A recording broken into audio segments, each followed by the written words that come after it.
नमस्कार साथियों, कैसे हैं आप लोग। आशा करता हूँ कि वो बहुत बढ़िया होंगे और अच्छे ढंग से पढ़ाई लिखाई कर रहे होंगे।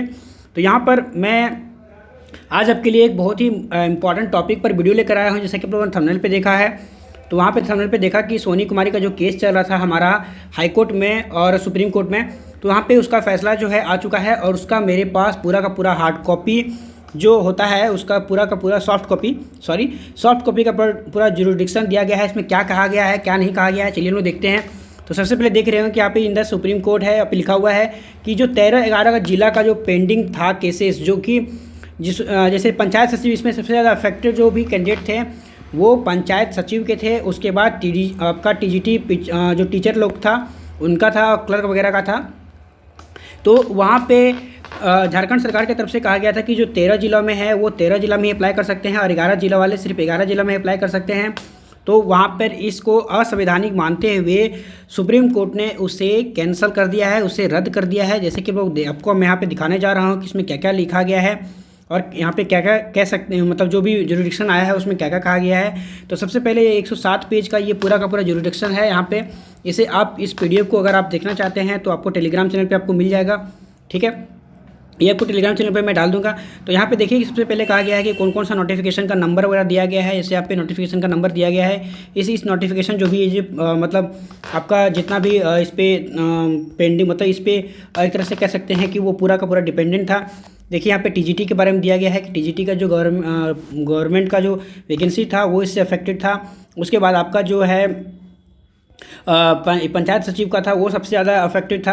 तो उसी के बारे में यहाँ पे पूरा का पूरा एक अच्छे से एकदम रिटेन जजमेंट दिया गया है। तो चलिए देखते हैं जजमेंट में क्या है। तो सबसे पहला कहा गया है कि जो 11 और 13 जिला का जो कंसेप्ट है वो बिल्कुल ही असंवैधानिक है और यहाँ पर इसे कैंसिल किया गया है। और साथ ही साथ कहा गया है कि जिन भी लोगों का टीजीटी का मैं बात कर रहा हूँ अभी टीजीटी का, उसमें कहा गया है कि जो भी लोग टीजीटी में अपना टीचर ज्वाइन कर चुके हैं उनको, तो जैसा कि यहाँ पे कहा गया है कि जितने भी टीजीटी के जो टीचर थे जिनका ज्वाइनिंग हो चुका है या ज्वाइनिंग का प्रोसेस जो है पूरे तरह से कंप्लीट हो चुका है, उनको इससे अफेक्टेड नहीं होगा, इनको कोई भी दिक्कत नहीं होगा। वो जॉब कर रहे हैं एज इट इज़, वो भी उनको वो करते रहेंगे। यहाँ पे देखिए ये जो जुरिडिक्शन दिया गया है इसमें टोटली कहा गया है कि अगर ये आपका जैसे रहा कि अगर हम लोग कैंडिडेट को हटा दिए तो वहाँ पे जो अफेक्टेड होंगे वो सारे के सारे स्टूडेंट होंगे, तो ये सही बात यहाँ पे नहीं है।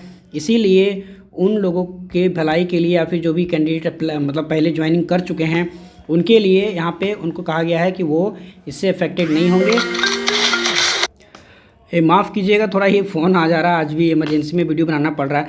तो जैसा कि यहाँ पे कहा गया है कि उन सभी जो भी अप्लाई कर चुके हैं या फिर ज्वाइनिंग कर चुके हैं उनको इस पर कोई दिक्कत नहीं होगा। जो सीट अब बच गया है टीजीटी में तो उनके लिए एक फ्रेश मेरिट लिस्ट निकलेगा। जैसे मान लेते हैं कि 100 सीट हमारे पास था, उसमें से 90 सीट जनरल के लिए था, उसमें से मान लीजिए 10 सीट बच गया है, या फिर ओबीसी वगैरह के लिए जो भी है उसमें सीट जो हल्का जो बच गया है उसके लिए फ्रेश मेरिट लिस्ट निकलेगा और वो सभी जिलों के लिए वहाँ पे एलिजिबल होंगे। देखिए मैंने जैसे कहा था कि यहाँ पे पंचायत सचिव के बारे में भी दिया गया है, यहाँ पे आपका क्लर्क के बारे में भी दिया गया है, स्टेनो के बारे में दिया है। तो जितने भी अफेक्टेड थे, जो भी यहाँ पे कैंसिल हुए थे, उन सभी पे जुरिडिक्शन आया है और कहा गया है कि जिनका परीक्षा प्रक्रिया जो भी है, आपका एग्ज़ाम का जितना भी प्रक्रिया है, प्रोसेस जो है, अगर कंप्लीट हो चुका है तो उसका मेरिट लिस्ट यथाशीघ्र निकाला जाए स्टेट गवर्नमेंट की तरफ से और उन्हें ज्वाइनिंग दिया जाए। अब बात कर लेते हैं जो सबसे ज़्यादा अफेक्टेड थे। पंचायत सचिव के लिए काफ़ी वहाँ पे जोर शोर हुआ भी था।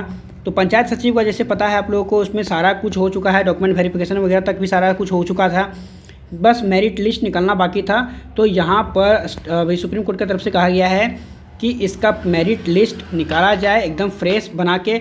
अब एक बात और ध्यान दीजिएगा, जिस टाइम आप लोगों को पता होगा कि उस टाइम मेरिट लिस्ट से पहले वहाँ पे प्रेफरेंस का ऑप्शन दिया गया था, तो मात्र 11 जिला का ही ऑप्शन आ रहा था और 13 जिला का ऑप्शन नहीं आ रहा था। लेकिन अब जो है सबसे पहले मुझे लगता है कि आप लोगों को प्रेफरेंस पहले फिलअप करने के लिए फिर से एक बार पोर्टल को खोला जाएगा और उसमें आपको टोटल 24 जो ज़िला है आपका है उसमें आपको प्रेफरेंस वाइज आपको सेलेक्ट करना पड़ेगा। उसके बाद जो है आप वहाँ पे आपका जो भी स्टेट गवर्नमेंट के ऊपर अब ये है कि ये कितने दिनों में इसको पूरा कर सकते हैं। तो इस अभी तो ये पूरा का पूरा जो आपका जो ये रेजोल्यूशन आया हुआ देख सकते हैं कि 107 पेज का है। तो अगर आप इसको पूरा अच्छे से पढ़ना चाहते हैं तो इसको आप पढ़ सकते हैं, लेकिन जो भी इसका जो एक मेन समरी था वो मैंने आप लोगों को बता दिया है। और आशा करता हूँ कि आपको जो भी मैंने जानकारी दिया है वो उससे आप संतुष्ट होंगे, और जो भी दिक्कत होगा प्लीज़ आप लोग कमेंट कीजिए, उसका जवाब दूंगा मैं आपको। Thank you.